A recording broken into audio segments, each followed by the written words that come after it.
Talk it out with D&D. Hey, good evening, everyone, good evening. I hope y'all are having a fabulous day thus far. It's been a while since we have been connecting on here, but today we are going to bring you some awareness. Yes, we are. We are going to make you understand the importance of wealth and health. And I want y'all today to just go ahead and sit back, grab your popcorn, grab your glass of wine, and just sit back and just listen. This is bringing us back to the face behind the brand with my special guest, as y'all can see here, this beautiful lady, Miss Denise Day, with Miss Day all day. So I just want y'all to see and listen and just get it all from us. So before we get started, I just want to let Miss Day come on and just give you a little bit of background so y'all can know who she is. So go ahead, Miss Day. Just tell us a little bit about yourself. Well, thank you, sis. I appreciate you. You know, I love you. Thank you for allowing me into the house again today. And I am Denise, aka Mrs. Day All Day. I am a 62-year young retired entrepreneur. Okay. And I'm just loving life. And at this great point in time in my life, my mission and my purpose is to assist women over the age of 40 in areas of faith, fitness, finances, business, and relationships. Because, you know, I'm really excited about, you know, you can find love after 50. Right. So that was my story. Okay. So I enjoy life. I'm a two-time, no, I actually live out here in Las Vegas, Nevada. For the last 7 years, I was a resident in California for 32 years. I was a training manager for the U.S. Navy, a civil servant. So as I said, I enjoyed it, but honey, I'm retired from them now. Praise God. And I'm just enjoying the journey. And that's how my sister and I met here through our entrepreneurial journeys and just assisting women. I have a heart of service, and that's what I enjoy doing. But there's been a journey along the way. We're going to talk about that today. Yes. So that's, I just wanted y'all to get a little feel so y'all can see who Miss Day is with her beautiful spirit. So y'all can just know something about her before we get into anything. I just wanted y'all to just know who she is. And as y'all all know, for me, I am Denise Murray. I'm the owner and CEO of Unique Business Experience, where I help people with getting their businesses structured, getting them set up properly, and also helping with accounting needs such as bookkeeping, payroll, taxes, and also I'm a notary. And on top of that, I have this platform to help even market your business. So when I say you got a one-stop shop, you have a one-stop shop from getting your business started to getting your books done to then getting your marketing done, all in with Unique Business Experience. So that is my background. And now I'm going to go in so y'all can hear about what we want to talk to y'all about today. So Miss Day, just so we can get things started, can you please, we're going to talk about medical battles first. And I just want you to just tell us, what were the early signs on how did you find out something was wrong? Wow. Well, that is a good question, but it's sure enough loaded because along the way and over the past 20 years, I have had multiple medical emergencies, honey, situations. And the farthest back, the first one I'll start with would have been that I was experiencing fibroids, right? I was getting my regular OBGYN situation done. And the lady that was doing it, that was back in the day when I went to Planned Parenthood. And the lady was telling me she couldn't do my cervical exam properly because she felt something there. So that in turn sent me to the OBGYN, and that's where they discovered these fibroids. And I mean, I had massive fibroids, and they call it a myomectomy, where they were huge. It was a big one. Then I had several small ones on the outside of my uterus. And like you say, that started with pain. I was just having uncomfortable pain that wasn't normal. But then she confirmed that. So that was my first surgery. And then I don't know if you want me to just flow into the rest of them. But after that first year, when they found those fibroids, then I had to have the surgery. My surgeon took those off the top. And that surgery is called the myomectomy. 2 years later, because sometimes they say they can dissolve fibroids, but mine was too far gone. It was bigger than Oh, a grapefruit. And so he couldn't even go that route. They just had to do surgery. So that's what took that out. But 2 years later, they were back. The fibroids were mm, back. And unfortunately, they were on the inside of my uterus this time. And the sign was that I started having blood clots, like massive blood clots, chunks. It was really weirded me out. And so he told me that's why I was doing that, because the blood was coagulating and that's what was creating that. But they were on the inside. And unfortunately, the option was my surgeon that I had for like 10 years, my OBGYN, he didn't do that surgery on the inside. So he told me I'd have to have another separate surgery with another surgeon. And I didn't want to go that route. And I was in my 30s. And at that time, I was like, if I could, girl, I was affording to live in California. I was like, well, if children not on the horizon at this point in my life, because I was godmom to many, but I mm. opted to have a hysterectomy at that time because that really was scaring me too. That if these things are growing back this fast, this massive, I don't know what's going on. And in my head, I started thinking it could be cancerous. But so we did a partial hysterectomy to where the uterus came out, but I kept my ovaries. And that Now, was the initial part. when you started with going to there for that, how was your cycle like when you were going through that? And see, that was the other thing, that I never had a problem with my menstrual cycle. I had a Mm, very short, brief 3 to 4 days. But the mm, reason is because I was on birth control pills for years. I was eating birth control pills like Tic Tacs. Okay. I was on time, having them all the time. But then I found out afterwards that all of that birth control with the estrogen and all of that stuff that's in birth control pills, that can cause some of that fibroids. But see, wow. I didn't know that. I didn't know that at the time. But from my late teens to early 20s to the 30s, when all this started happening, I was a avid birth control taker. And my Mm, periods were regular. My periods would be 3 or 4 days. After day 3, 4, it was over, and no pain, no pressure. And that's why when it started experiencing, when the second time around, when them blood clots was coming, oh, that shook me to my core. I called my doctor 3 o'clock in the morning, and he answered. And I told him I got some trauma over here. He said, mm, don't worry, just call me in the morning. Because, we had already had that first surgery. right. So when this second one was coming with blood clots, chunks, but that's what it was, because they were on the inside. And that was the distract. That was a clear warning. But that's what we need to know. When your body is telling you something, listen. Because I can say I wasn't having no problems, but I Mhm, started right before that first round. It was aching. It was some achiness going on. And mhm. he told me them fibroids were so big, even if I would have got pregnant, there wouldn't have been room for the baby to grow. Mm. Now Yeah, I so that had was crazy. experienced that as well with the fibroids a few What was years your ago, journey? What was and happening? it was crazy because I had bad periods. Like when my cycle came on, I bled heavy. But also my mother also was a heavy bleeder as well. So when I had my cycle, I literally used to change like on the hour. I had to wear the tampon, the pad, and like like I had to do the one that go from the rooter to the tutor, the purple pad, always one, the real long one, because of the fact that I went so heavy. But Mm.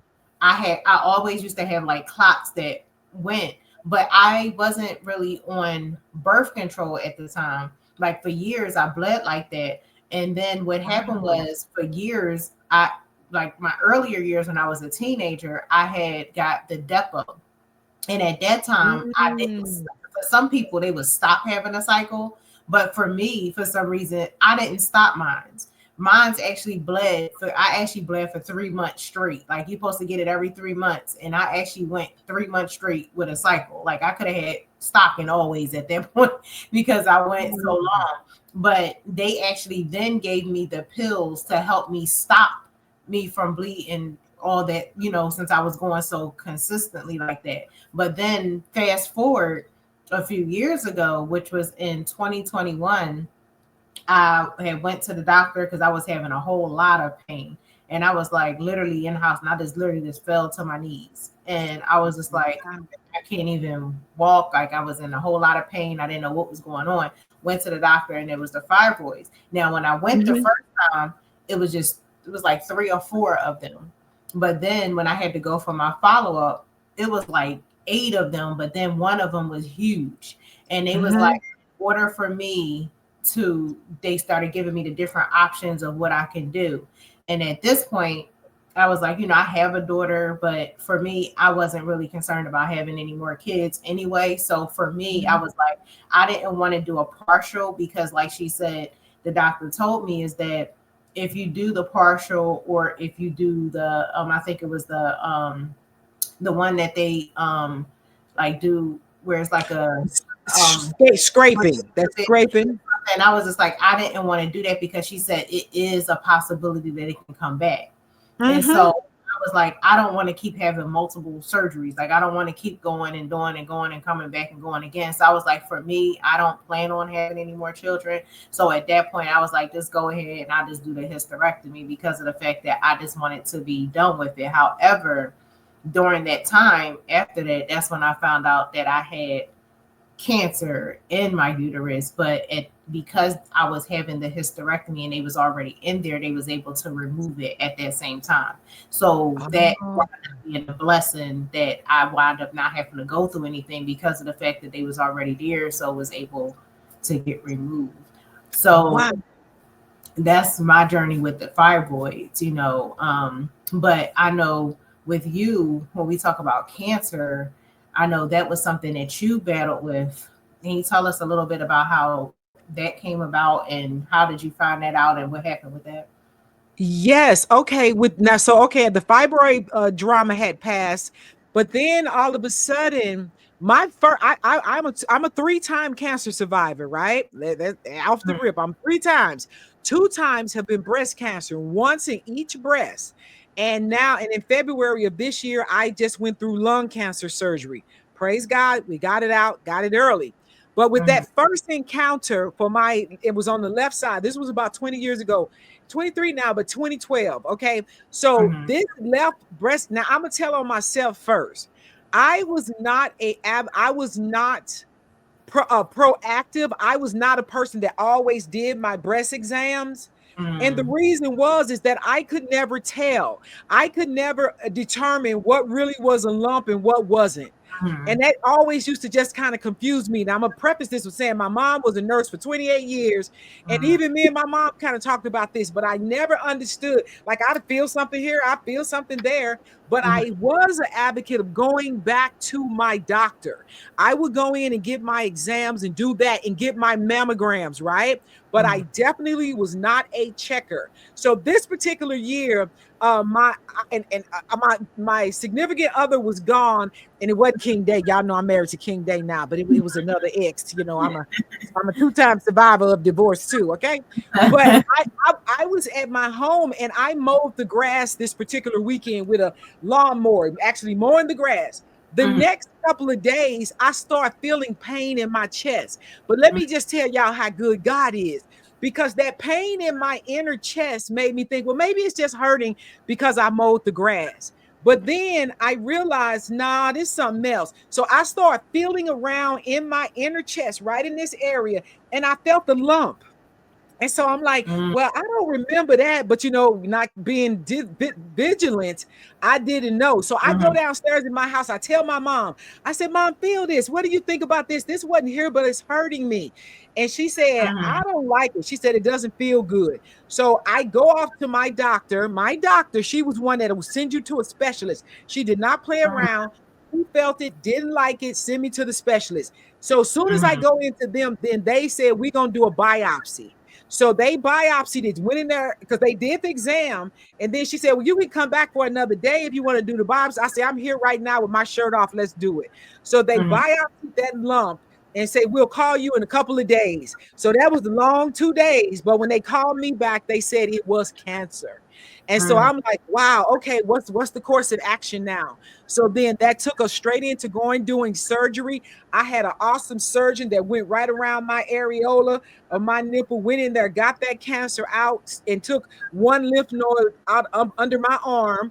No cancer was in the lymph nodes, and I was on my way to recovery. But that was a blessing, because if that could have sat there, I would have never known. But going in, following up, but I can't take credit for finding it. That was God. Because if I wouldn't have mowed that grass that day, I would have just probably been thinking it could have been another lump just sitting in there growing. That's why I believe you gotta get your checkups, go in for mammograms. Don't be afraid. So that was the first one. You want me to tell about the second one? Go ahead. Okay, so the second one now, here we come 20 years later, and 2022, when the pandemic was in 2020, that's when I retired. I was home. I wasn't doing any of my doctor's appointments. I didn't have to go outside the house. I was in here fixing, chilling, and drinking wine, okay? I was cool. But when I came to myself one day, and the Lord said, no, you need to get back on these appointments. So when I go back in for this mammogram, they ended up sending me a letter and said, we believe we saw something, so you need to come back in. So I'm thinking they talking about the left breast, but it ended up being the right side. So when they go in, they look at it, they take the do all these little pictures and stuff, and they give a report to the lady that I'm going to at the cancer care place, and say that it looks like it's something in there. I have dense breasts, but it looks like something. She says to me, we can follow this. She said, I can see why they can do it, kind of downplaying it. It could be something, but we can just monitor it for 60 days or 3 months, or we can do a nuclear mammogram. Now I can hear my mama, rest her soul, the nurse, in my ear, and she said, we don't watch stuff grow. So I said, no, we go ahead and do that nuclear mammogram, because I'm paying Blue Cross Blue Shield a lot of money. So when we go do the nuclear mammogram, I come back to her office. She comes walking in looking kind of weird, right? And she says, well, unfortunately, it is a cancer. The good news, though, it's a stage 0. I didn't even know cancer came in a stage 0, because this one was stage 1. This was stage 0. So I jumped down off the table, and I say to her, okay, so what we gonna do? We looking at the pictures. You can see it's cancer sitting there under this arm. It was on this side. I said, okay. She said, we can take it out in an outpatient procedure. Let's get it. Let's go. I don't play with disease. So we get it out. And that, like I said, was a stage 0 and no cancer in the lymph nodes. And I had radiation. The first one, I had like 40 some sessions of radiation. This side was 32 sessions of radiation, and I was healing. But what that taught me was advocate for yourself. And I know we're going to get into this talking about advocating for yourself. Don't let nobody downplay your pain. Don't let nobody tell you to wait and let's watch it, because I'm not going to watch cancer do nothing. But give me an appointment and get it out. That's my opinion. But a lot of times people fear the doctors. We're going to talk about all that, but go get it out. Because if I would have been sitting there listening, and she's the top cancer surgeon person out here running UNLV, doing all that, gonna tell me to watch it for 3 months. Why would I watch cancer grow for 3 months? Right. That just doesn't sit well in my spirit. That ain't what my God said. And I believe in the spirit of the Lord. So we ain't gonna watch nothing. We gonna get it out. Right. Now that was, I know what you were saying when it comes to like, not because I'm the worst in the beginning. I used to be. I'm better with it now, but because I was one of those people who, if I wasn't dying, I wasn't going to the doctor. Like I literally had to be one of those people who was literally like I can't move type of person before I went to the doctor. Like I mean, because when we grew up, we grew up with the, you could get some Tylenol or, or some Tussin. Like it was something you get some castor oil, you'll be all right. Get some hot tea, it's like you wasn't really having to like run to the hospital or the doctor or everything. It was like always some home remedy. If you do this, if you do, it wasn't never something that we literally always had to run to the hospital for. And so I just never really did. And so I was like, if it wasn't something serious, one doctor that I think only doctor that saw me annually was my GYN. And that was like one thing that I always made sure I got checked was that. But other than that, it was like nothing else that I really took serious like I should. And when it came to like my primary care, like I wasn't doing the different things that I supposed to. And I know there's a lot of people that's out here that have those same type of scenarios like with me, where we just not taking our health so serious. So fast forward, I'm like, what was this 2 years ago, I go to the doctor And here I am, still the same person. Like every time I go to the doctor, you know, you hear something, you know. So that's why I be like, that's why I don't be wanting to go to the doctor.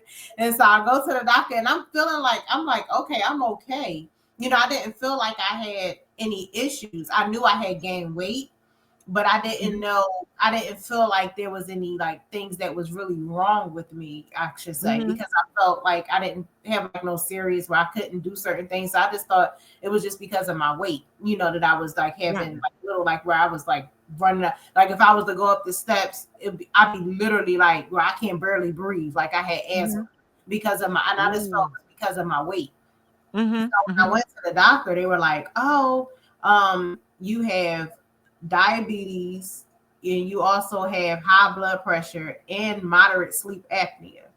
And so I was like, all that, you know, like I'm sitting like, it was almost like I didn't believe what they were saying. So I just was sitting there like, okay. And so we were talking, it was like about, you know, you need to lose the weight because the weight is what is putting all this on. So then they started telling me, and I was like, I'm going to keep it real. I'm a foodie, because I really was. I was a foodie. Like I like to eat. And so for me to sit here at the time and be like, oh, I'm gonna lose all this, I'm gonna be on this strict diet and I'm not gonna do this. I was just like, it just wasn't realistic to me. And I was like, however, if it's something serious about it where I can't, you know, move on, then I need to do something else. And that needs, you know, I need to put something else in the plan. Right. So my sister at the time, she had surgery. She had went and got the sleeve done. And me, like I said, I'm so scary when it comes to going to doctors and hospitals and all that kind of stuff. So I heard her do it. My cousin had did it, and different people had did the sleeve. So I was like, I don't know, maybe I should look into it. So I started doing some research first. And then after a while, I was like, let me just go ahead and talk to a doctor and see what they're talking about and different things. And so I finally did that and went and talked to the doctor. And then I started going through, because it takes a while. It's not something that happens like right away, because you got to go through all these visits. You got to talk to a psychiatrist. You got to eating thing, habits. You got to go. It's so many steps to get it to actually, before you get to the actual surgery. It took like literally like a month before I actually got to go through it. So then when I finally went through it, and then the weight was gradually going down little by little. Like I started even losing weight because of what they told me I couldn't eat and different things beforehand. That started my weight loss even before the surgery. But I was I just don't be. And that's why I said that's why I'm like, I'm weak at, because for me, if I would have just followed that schedule like that they gave me before the surgery and stuck with that forever, then I probably wouldn't even needed the surgery, because of the fact that I started losing weight just from the stuff that they said I couldn't. And then I'm like, white, everything white is wrong. Your white rice, white bread, the white. So it's just like white rice, everything, right? It's like all that is the wrong. So it's like, okay. So I started losing. Then when I did it, I gradually started coming down. And so I was like, okay, so the weight really started. But then what I loved about it, because I know at one point I was questioning myself. I was like, do I really want to do that? Or do I just want to go get lipo? You know, because I see everybody going to go get their tummy tuck and different things like that. And I was like, I don't know if I want to do that, only because I'm still a foodie. So if I still can eat, if I pay all that money to get that surgery done, it ain't gonna do nothing but come popping right back out like the Hulk. So I was like, not the Hulk. I said, so for me, I need something that's gonna stop me from being able to eat, because if I can still eat, I'm gonna eat. So that's why I was like, that helped me. I said, so that truly helped me when it came to like slowing down with my diet, and it really brought me down. And by the grace of God, when I had my appointment on Monday, this past Monday, they said I no longer have the diabetes, I no longer have the high blood pressure, nor do I have the sleep apnea. So I was like, thank you, Jesus. However, I'm just a little nervous because I did get a call back about my mammogram. So I have to go back. So there'll be a follow-up with that. But, you know, other than that, I'm just happy that I did go through those steps, because without that, you know, and I would have never known. But it's like, and like I said, if I wasn't going, I would have never found out any of that, because like I said, I didn't think anything was wrong. I was just gaining weight. Wow. Yeah. That is so amazing. That is so amazing. But let me say this too, that I understand that whole and within our community, within our families, that some people have that spirit of I'm not going to see a doctor. I remember growing up and one of my good girlfriends and one of my good sister friends right now, two different scenarios. She had women in her family that would just terrorize her about not going to an OBGYN. Mm, Right? I'm not going, I ain't letting nobody look down there on me. I don't know these people, all this kind of stuff. And ovarian cancer is real. You know right. what I mean? And it's just, and then I had a ex, his aunt died from ovarian cancer, but she was one of those staunch people that says she not going to let nobody look down there. Well, Mm, my thoughts on that is that you don't know if something down there that they looking at it, and yours is not the first and not the last that they're gonna see. Okay, right. so I didn't understand that mentality, but that could have been that I came out of the household of a nurse. My Mm, mom was in the nursing field. And so even it was very uncomfortable getting your pap smear. But to mm, me, the downside is some finding cancer and I mm, died from it. So, but then I had another, my good Judy girlfriend, her mm, mom was afraid about the mammogram. That terrorized her. But thank God that she overcame that and she went and got her mammogram. And she right. was like, it ain't that bad. It was not that bad. And when I go in there now for mammograms, girl, I stand so still, I shove it all the way up in that little thing so they can squash it good. I be Right. like, get the best pictures y'all can get. Did you get enough? And I be in there telling the text how wonderful they are, how I appreciate them because they Mhm, be reading them pictures. And then sometimes women, we our threshold of pain is kind of low. But mm, honey, mine, when I go in there, that is the one place where my pain threshold is at the highest because mm, y'all squeeze it as tight as it needs to be. This mm, ain't gonna last but about 30 to 40 seconds. And mhm. I will be out of here. And I need y'all to get the best picture, especially when they telling me my breasts are dense.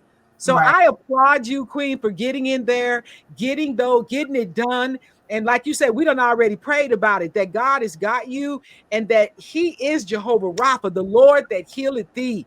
And whatever it is, that's why I really wanted to encourage women, get your annuals up, get in there and get it done so you will know. But sticking your head in the sand like an ostrich and we just gonna bury our heads, that is not gonna get us anything but problems. And Right. I talked to my good Judy, my girlfriend, Queen Z, about this, that she was in the military for 20 years. And Mm, then even back then in my 30s, there was women dying of breast cancer in their 20s. But right. you'll have the CDC and the people telling you, oh, don't get a mammogram to age 40. Now, Mhm, I think that's a lie from the pit of hell. This is Denise's right. opinion. Because Mhm, if you got a cancer in your body in your 20s and 30s, telling you to wait till 40, that gave that thing 10 years. So a lot of time mm, women are popping up with stage 4 cancer. And then when mhm, that really resonated in my mind, stage 1, stage 0 versus a stage 4. But right. I think they tell us to wait till we 40. If you don't be done passed away or passed on to glory, the insurance people don't want to pay for them tests. But see, Mm, if we got insurance, they are to pay and you ought to go check it out. Now, if they tell you, oh, you wait to 40, now this is my strategy. I mhm, would tell anybody, take it or leave it. If they telling you wait till you 40 to get a mammogram, oh no, I'm having pain. I'm having pain in this area and I want to get it checked out. Well, we recommend you wait till 40. No, there's secretions coming out of my nipple. Those are all symptoms of breast cancer. mhm, Whether it's leaking or not, pain, you go get it checked out. So they can't deny you at that point, right? mm, So you go and you follow up because you have a right to know what is going on in your body. So mhm, that's my breast tipping advice. And mhm, then go get it out. It is not unto death. Breast cancer is not unto death. My other good queen friend, she had breast cancer in one, then she had to go back and she had a mastectomy after the first one, but she went back and had a double mastectomy. So they mhm, both had to come off. But she wasn't, and she's a woman of God, honey. She prayer warrior.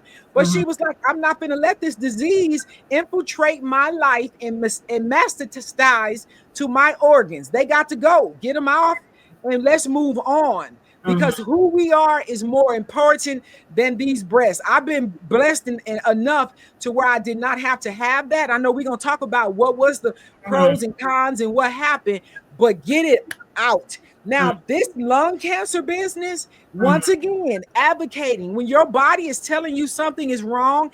I went in to go look at a lump on my right side. It was like a fatty tissue lump, but Mm. ain't no just lumps ought to be growing out your side, right? So Mm. I go in for that. They took a picture, but they did it without dye. So I go back to see my breast cancer guy on my regular checkup. Look at me rubbing my boobies. Went to go check up on this boob, and then he sees that picture. He said, Denise, this thing's not even with dye. I can't tell what that is. How about I write you up for a PET scan? And you know, a PET scan is when they can see the whole picture in Right. dye, in color. He said, let me do a PET scan of your upper torso. I said, sure enough, do it. I got insurance, praise God. And Right. when that picture came back, then they saw a nodule on my left lung. Now, Mm. I went in there for something on the right. God had them to see the nodule on the left. And then he said, let me transfer you to a thoracic surgeon, a lung guy. I go Mm-hmm. see the lung guy. Again, the report is saying everything's fine. Everything's okay. But me and my husband sitting there, King Day is a witness. We sitting there, and the man said, yeah, I don't feel right. He said, he get on his cell phone, the surgeon, Mm. calling a radiation friend and say, reread this. The man reread it. He said, no, it's something there. I see it. And so he said, I can get it out. He said, it's not lighting up like cancer, but Mm. it could be cancer. He said, and if you did, and I had a 20-year history of smoking cigarettes and other green things, right? Mm. So praise God for deliverance from cigarettes and cannabis. Mm. But he said, if you didn't have that 20-year smoking history, I wouldn't be so concerned, but I'm a little concerned. So Mm. I was getting ready to say, well, okay, let me go pray about it and Mm. we'll be back. And I looked at my husband, he looked at me, and I could hear my mom again. Why we don't watch stuff grow? And so Right. I said, you know what? Let's go ahead and set this surgery up. Let's get it done. That was in mid-January. Mm-hmm. I had surgery February the 4th. And Mm. then come to find out, he said, if I'm gonna cut it out, he said, if it's cancer, I may have to take a little more. But if it's not, I'm gonna just cut it and we'll be good. Girl, I had that surgery and I woke up talking again. And that I gotta tell you about my brain tumor too. But when I woke up, I found out I'm asking for ginger ale. I asked the nurse, was it cancer? She said, your doctor gonna talk to you. She said, but what I can tell you, he saved another person's life that I know personally. So I knew it was cancer then, right? And he Wow. came in, told me that lump, that little nodule, stage 1, it was small, so we caught it. And he said it was cancer, but he didn't even have to take off a third of the lobe of my lung. I did Mm. not have radiation. I did not have chemotherapy. And he took, I think, 6 lymph nodes, but he Mm. did not have to cut that much. And I am still recovering right now. But I came home. I stayed in the hospital 5 days. We thought it was going to be 2. Had Mm. me a nice private room, healing nicely. Girl, God is so good to Right. me. That So, but is. again, advocating, going, finding out, because I'm not just gonna let lumps sit on my body, not my back of my head, nowhere. And so Mm. that was my cancer journey. But I've had great surgeons. I've had God identifying what it is. It's the grace and the mercy of God. And Mm. like I say, I'm not scared. And when we go into these appointments, ladies, take notes. Take notes before you get there. So questions that you have, you ask your doctor. Because usually they running in and out. They really fast. They'll try to rush you along. But if you got questions, they can't leave that room. Right. And that's how you get to empower yourself. Some of us, some folks, I can't say me, they are afraid of their doctors because Mm. they start talking real fast, saying stuff over your head. The doctor the other day, I went back in about this. Am I healing properly? This thing's still swollen. He said, yeah, because they had to separate my ribs. These muscles aren't healed. And he said a word. He said flaccid, that muscle is still flaccid. I said, excuse me, what does that mean? And he said Mm. that the muscle's not retracting. So that's why it's still protruding here. But honey, if I don't know something, I got to ask the questions. That's I the got to question. know what Right. we're talking about. Mm-hmm. Yeah. But okay, I'm rambling. I'm gonna stop. But No, no, that no, was that's fine because like people need to hear these stories and know because it's so important to really like know what's going on with you. Because like even the other day, like I said, I went to the doctor, but I even felt bad about with myself at that time because I'm like, here it is, I lost, and yes, things was good when I went. However, I'm not doing the work, and that's another thing that we have to worry about. mm, Is I was like when she asked me, she's like, "Well, have you been working out?" And I got real quiet because I didn't want to be, at first I didn't want to say nothing, but I had to be honest. And she asked me, she was like, have you been working out? I was like, no. I was like, I ain't been working out. And so that next day I was like, let me go ahead and start walking, because I was doing my walks. And I was like, let me go ahead and get my walk in, and then at least start getting workouts again, because I was like, I don't want to like get to the point, because we are over, like you say, you're over 40 and over a certain age, you don't heal as easy sometimes and as quick as you used to. And then when you got stuff going on, if you keeping it going, then you know sometimes things may surpass. But one thing I didn't know is that I didn't know it could be hereditary when it comes to cancer. Like I didn't know that if you have that within your family, that it don't have to actually be something that you specifically had something going on. It could be just because of what was going on within your family history. So they do those tests. And I didn't know that, but because I have to, within my family, I have it big on both sides. Right. So that's why I have to go so often. So how did you know that prior, or did, like, since I know what you No, and the crazy part of it is that right before the year before I got my first breast cancer, my mom got breast cancer at 75. 70, she was 70 or 75 was when she got her first diagnosis. And that shook us up. We was like, what? And my mom was cool, calm, collected, talking to her doctor, asking him about what was the steps. And she had to have the radiation. But girl, she was mad at her surgeon, because her surgeon, she says he did a hack job on her boobie, that he really cut it bad. So when she saw how, you know, my surgeon had went around my areola and how he got mine out, she would be looking, she said, oh no. But what God did for me is that when my mom got diagnosed first, and then I ended up helping take care of my mom afterwards, packing her wound, because I'm very squeamish. My mom was the nurse. She wanted me to be a nurse. I said, I'm the nurturer. I'm not a nurse. But girl, I had to step it up a notch and help her when it came to packing her wound, doing what needed to be done. But there was no breast cancer history in our family.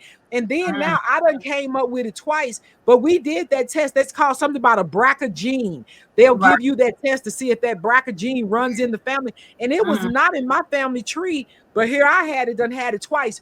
But here the Holy Ghost just dropped this bomb in my mind to share. The real culprit, I feel, and what I've read is that one of the biggest culprits of cancer is sugar. Now you go look it up, find it, and see, they don't want us to know this, y'all. Sugar is a demon, and cancer feeds off of sugar. And when I look back over my life, I have been a sugar fool for most of my life. And sit running around talking about, oh, I'm just a chocoholic. I'm just addicted to chocolate. No, I've been a fool, and I've been on chocolate, cookies, candies, cakes, and garbage and processed food for most of my life. And that is why I believe a lot of this cancer had invaded my body down to the brain tumor that I had. And we had to get rid of that. But it is real that, and they don't want it is sugar. The way the sugar industry in this country, it is a pity and a shame. And now the children are addicted to sugar. And the fact is that sugar is worse than heroin. And you'll notice when you start snacking and eating something sweet, now you a rat on the wheel, and it's gonna keep on spinning until you eat it all up. And I have been guilty of it, but I got an ebook, honey, and I'm talking about kicking that sugar habit, because that's gonna be the doorway and the key to freedom. We got to get free of sugar, because it is designed to keep us sick, and cancer feeds on it. And there's so many you see, I'm sitting up here sipping on a juicy right now, girl. But there's so many ways that we can get off of soda and sugar and all of this toxic poison that we eat. And it's in the foods. You would be surprised. Start reading labels. And I just have to throw that PSA out there that sugar is a fiend, and it is as addictive as heroin. In my coffee now, I went to black coffee. I used to do all this creamer in my coffee. Oh my God. But I'm doing black coffee, and I'll put a little bit of agave in there. I'll do regular, raw, natural stuff. But there's ways around it. We'll talk about that too on the next one. But food is the key. Food is the key. Right. I really, when it comes to like since I had that surgery with the sleeve, I don't. And you look great too. You look good. Thank you. I don't do the soda, and I stopped drinking. So I had to do that for the surgery. So we had to stop way before I even had it. I couldn't drink soda. So since then, it's like now, even if I was to taste a little bit of soda, it's like it burns. So I don't even drink Oh, soda anymore. So I said that was just keeping me away from soda altogether. So I haven't had soda since then. And that's been since 2022 now that I haven't had no soda. oh, praise God. Because if you want to start dropping weight and getting free, start with soda first, girl. My thing now, and I was even on diet ginger ale. I was Mm, drinking that like a junkie and an addict, right? But mm, now my drink of choice is my husband give me coconut water, squeeze a lemon in it, or either squeeze lime. And if I mm, want it to be a little sweet, I put a little dash of agave in there. Stir that mm, up, girl. That is just so soothing to my soul. And mm, that is my soda now is lemon water, coconut water with lemon. If he don't have lemon, he'll do it with limes. And mm, I love it. It's so just good for you. But a can of soda got 32 grams of sugar. And mm. just think kids are drinking that all day long. I Right. was guilty because the sugar-free crap got the other garbage in it. That Mhm. stuff is poison. Okay, Right. I'm gonna jump down off this soapbox, but then start with that. You want to cleanse your soul and your spirit and Right. your body. Start Right. with that soda and get something else refreshing. Right. And that's Yeah, one of the things like I know Michelle Obama was pushing a lot when Obama was still in office about even with the kids because there's a lot of kids now that are obese and I was listening to my one of my girlfriends had called me one day and she was telling me how a young boy who was playing football they was like he's very active and everything and he literally died in his sleep and it was still even though he was active it was still because of his weight and I was just like wow like we really have to be so careful and we even have to watch that with the kids because a lot of times we just giving them stuff and allowing them to have certain things when it's like just not because they good. still got to watch the kids too because you don't want them to go to bed and not get up, you know what And I mean, and that's sis, scary, that's very scary because I was just like I just couldn't believe it. and never in history have you seen the children be so heavy. They Mhm, are children are type 2 diabetics. When you spoke about you're free of the diabetes and the blood pressure, praise God. Because mhm, I've been labeled as a type 2 diabetic for over 25 years, maybe close to 30. Because when I first got to California, type 2 diabetic, but I'm gonna just try to give myself a pat on the back. Oh, I manage it. How about mhm, you manage your way out of it? Because type 2 diabetes is reversible. I'm mhm, getting ready to do the Living Good thing, 21-day fast with Dr. Living Good, but I taking them dirty pills, the metformin, Farxiga, all of this other stuff, and I do an overnight shot. But God knows I got to do better. And mhm, my doctor, when you said I got a great endocrinologist, she's a beautiful young Pakistani doctor. And I go in there and I talk to her. I tell her when I be done trip. I tell her when King Day took me to Krispy Kreme and I had some Krispy Kreme donuts. And mhm. girl, why we in there the other day? They gonna tell us we can have another dozen for 2 cents. They want you fat. I was like, oh damn. 2 cents for a whole nother dozen. But why did we Right, take that dozen? We passed that poison to the neighbors. Forgive me, right, Lord. We right. gave it to the neighbors. But the fact of the matter is, I would go in there and I would confess. I would tell her when I wasn't doing the right thing. I told her when I created the Mhm, juicing and the smoothie ebooks and I'm doing better and I'm going to be a pescatarian because mhm. I was a vegan, but we fell off after 18 months. Right. But I want to be a pescatarian, eat plant-based, eat fish. She said, Denise, I appreciate you. She said, because you come in here and we have great conversations and you tell me the truth. She said, I got some patients, they coming in here Mhm, lying to me, telling me they eating salads, but they numbers don't lie. And see, you can lie, but your mhm, numbers are not going to lie. That A1C gonna tell on you. It's gonna tell what you've been doing mhm, and what you haven't been doing. But work with your doctors. Be honest so you can get a plan. Girl, I'm going to church first Sunday and going to the altar, and I'm gonna tell Jesus about this sugar business. And then I'm gonna do my own mhm. book, Kicking the Sugar Habit.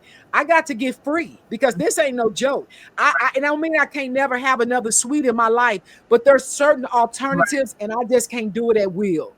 Because I want to live. I ask God to extend my years, to be here for Right. 62 years with all I've been through. Girl, it's the grace and the mercy. I'm telling you, it ain't because I'm so fabulous, but it's because God is good.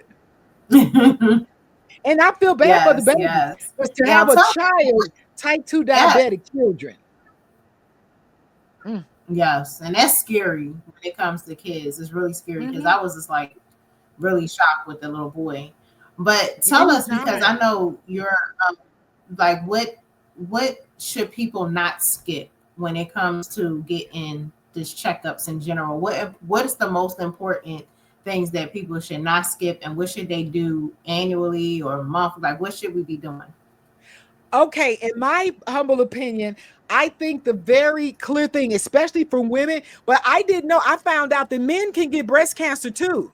When men that have fatty tissue around their breast, men can get breast cancer.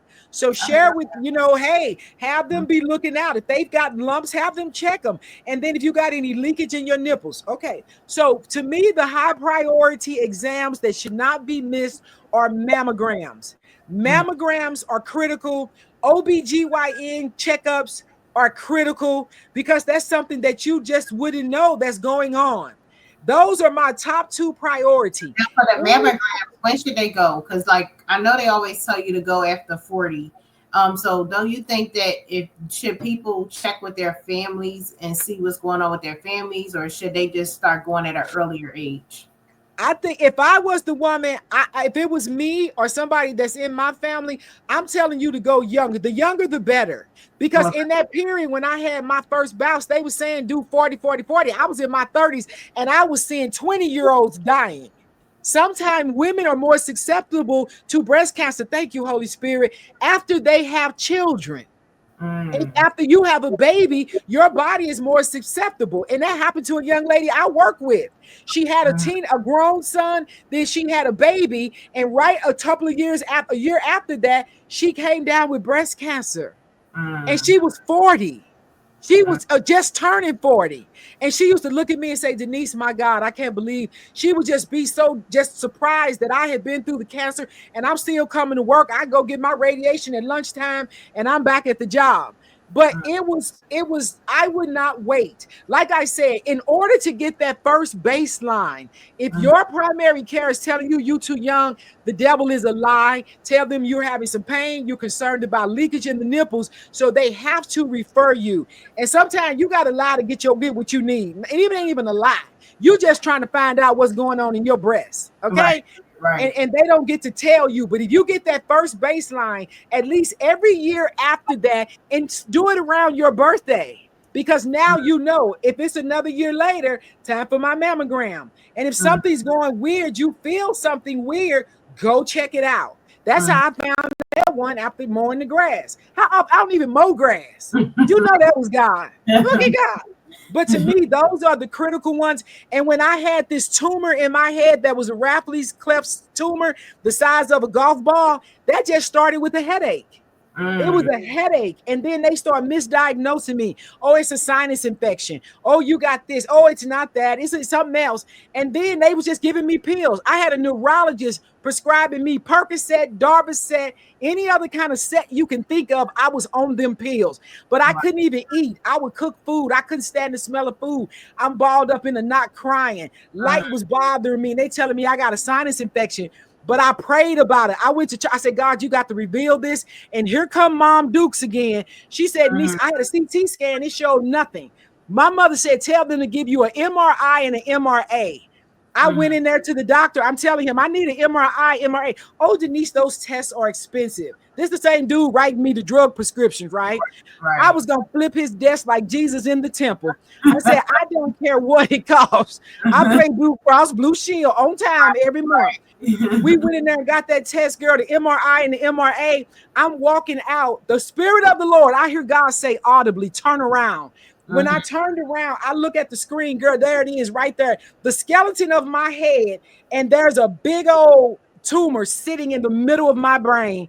Wow. Biggest day. And the lady said, ma'am, oh, I'm sorry. I can't talk to you about it. I said, ma'am, I didn't ask you anything. And I Mm, walked out of there because see, God had already told me. I asked God, He delivered. He said, here's what this is. And mm, girl, it's 6 months this went on. But mm, if I wouldn't have advocated for me, and it started to attach to my right eye. mm. Had a surgeon, girl, I had braids at the time. He was going to go up there and get the tumor out of my nose. But the last minute, they said, we're going to do a craniotomy. I said, okay. I said, God, whatever you say to be absent from the body, I'll be present with the Lord. But if you get me through this, I'll tell of your goodness the rest of my life. It's 25 years later, and I just told all of us, Wanda Z, my husband, Fred, told all of us this story. 25 years later, and I woke up talking after that surgery. Wow. That's a But if I blessing. wouldn't have pressed and advocated for my life, I Mm-hmm. could have been blind or dead. And then telling me, well, it was a Friday when we finally discovered, called me up talking all soft. Oh, well, they said, I know they found the tumor. Yeah, they did. We going to get a picture of it, but we don't know if it's a aneurysm or a cyst. And if we don't get you in today, we'll do it Monday. It was a Friday. I said, Mm-hmm. no, what you're going to do is set the appointment. I'm on my way to the hospital right now. I Right. called my mother and my pastor. And I got to the hospital and praise God, it was a cyst. Because you ain't gonna tell me I can have an aneurysm. They pop in your heads, don't they? They can Right. blow up. Right. On Friday, you're gonna tell me to wait till Monday. See, that's Mm-hmm. why I was gonna flip his desk over too, because he was a little too soft for me.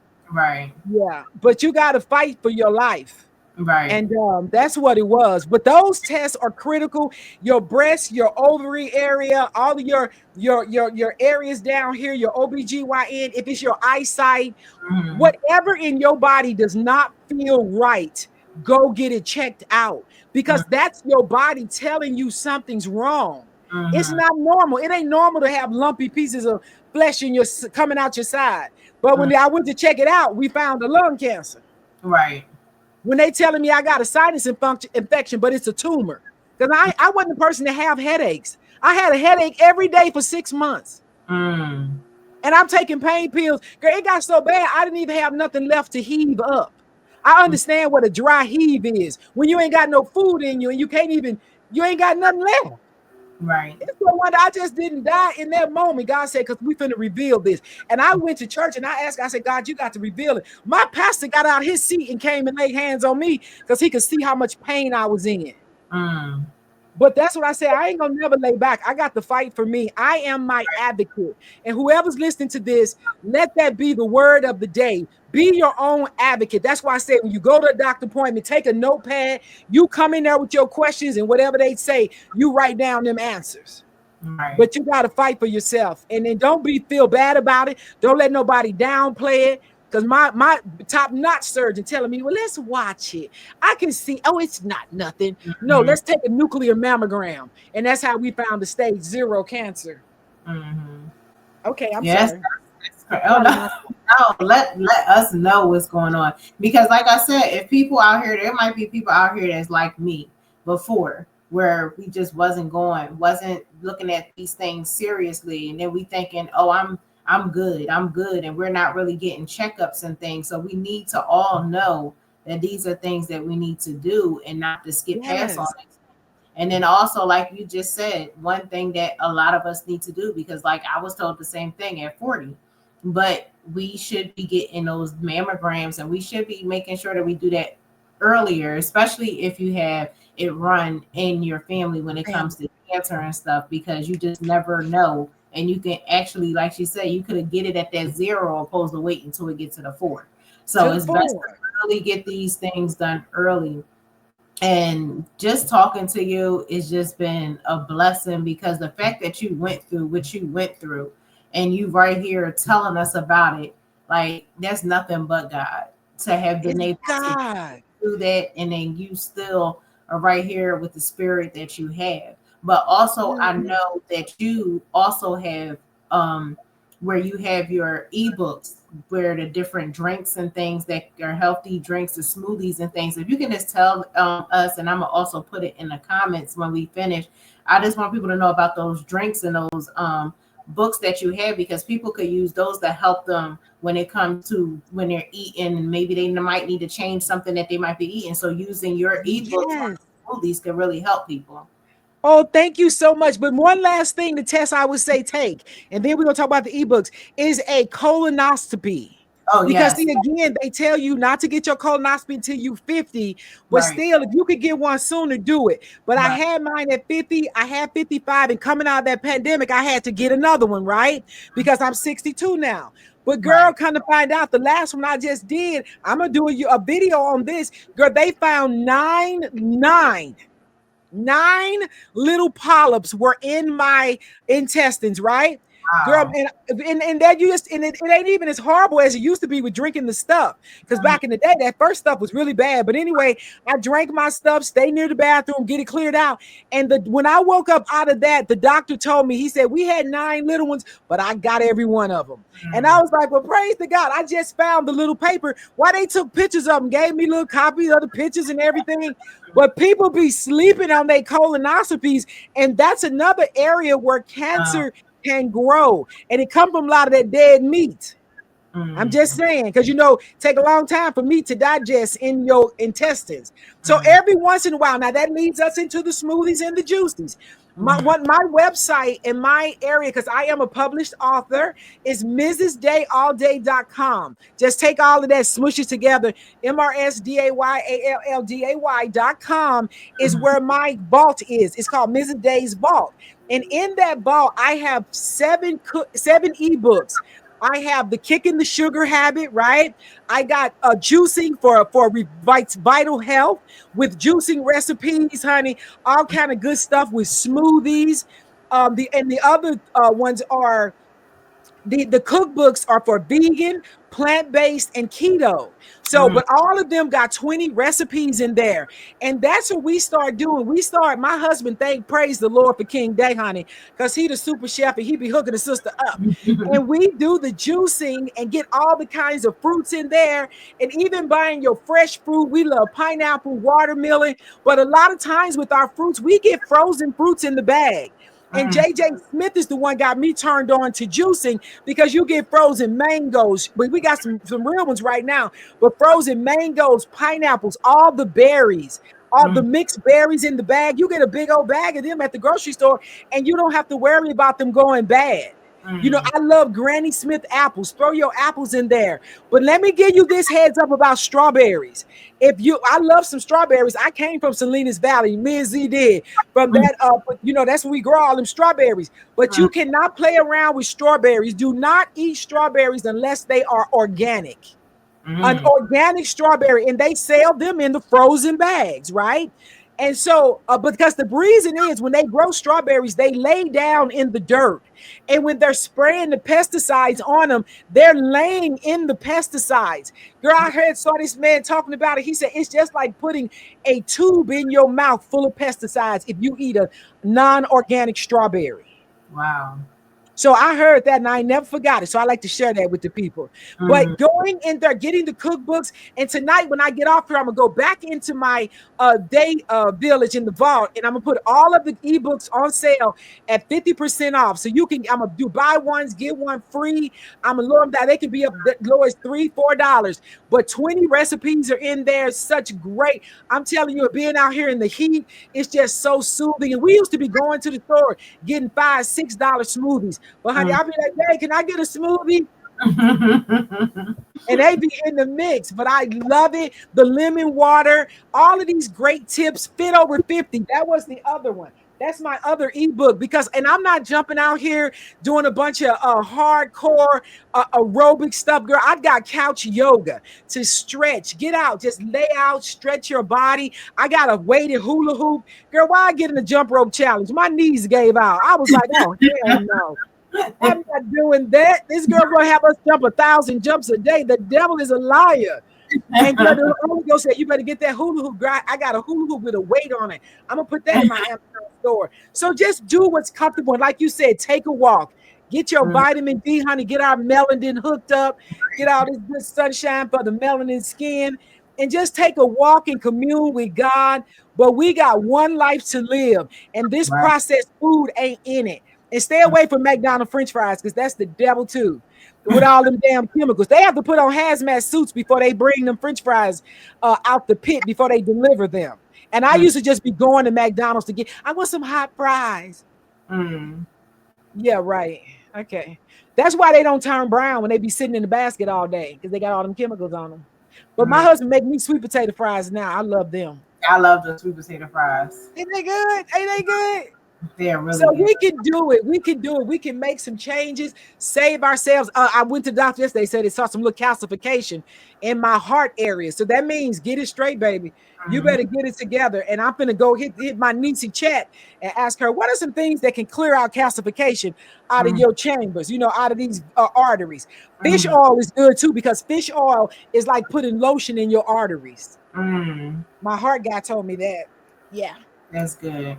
That's So real good. I'm loving this. Hope I'm y'all over loving here taking sharing. these tips that she giving out, that she throwing. I hope y'all grabbing these tips because she is throwing them out. So y'all Oh, grab a hold of these tips and push it because we want to see everybody just live. We want everybody on here. We want them celebrating their 100th birthday. We want to see yes. 100, 102. We want to see them going. Like we don't want to keep seeing these deaths at 30 and 40 and 50. Mm-mm. Like, we need to work on our health. We really Come do. on. And shout out to the queens, because I see all my queens in the chat. I see Queen Wanda, Queen, Sister Glover, Queen. Who else in there? Z was in there. I see Carissa. Hey, Queen. And all of us, honey, we done crossed that 40 line, and all of us look fabulous. We Mhm. fight for our lives, and y'all keep it up and spread it with the family, because we are the example. I ain't gonna forget you, King Day. He in there too. But we love it. I love it. Thank y'all for tuning in and share this. Share it. Because we only getting one life, y'all. And we gonna live it, and we all gonna We live it gonna live together. it.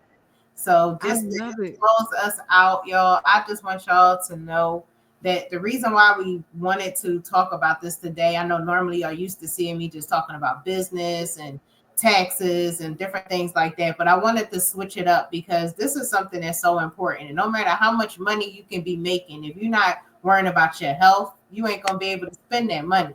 So you really got to worry about what's going on within you and make sure that you are okay. So I hope Yeah. that y'all got something out of this, and I am going to have in the link where y'all can get some of these ebooks that they have, because they getting those smoothies and the different. Even if you want to find some other meals to cook, she done put you on game already where she got them laid out for you. So I want y'all to go ahead and just go ahead and support, not just to support, but also help you become healthy. Mm-hmm.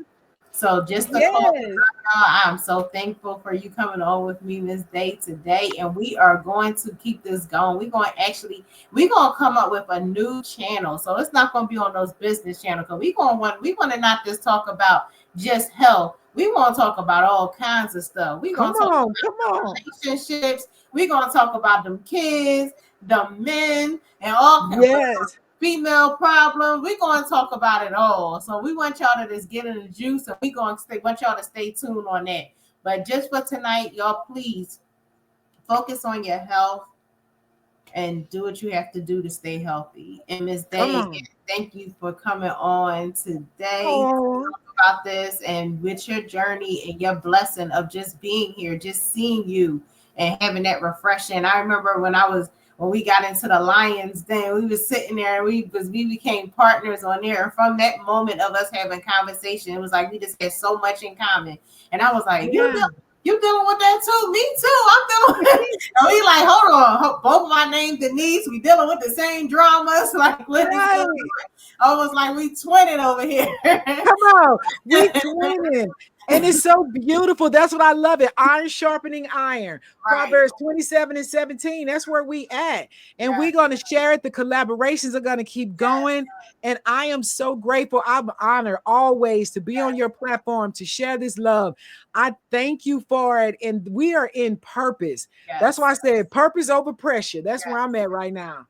And y'all I'm see so grateful. women coming together. So not all women are biting out each other and having jealousy and envy. We are women working together and helping support one another. So we can do this, y'all, and we can do it and make sure that we're healthy on our journeys as well. So I want to say thank y'all for tuning in. I just want y'all to remember to go ahead. Remember, I'm gonna put that link in there. Make sure y'all click it, get them smoothies going and them meals, and I'll see y'all again next week on Thursday. Good night, everyone. Good night. I love you guys. Thank you, Queen. I'm going to put everything on sale. So for everybody in here right now. Mwah. And I know some of Right. you got it already, but thank you.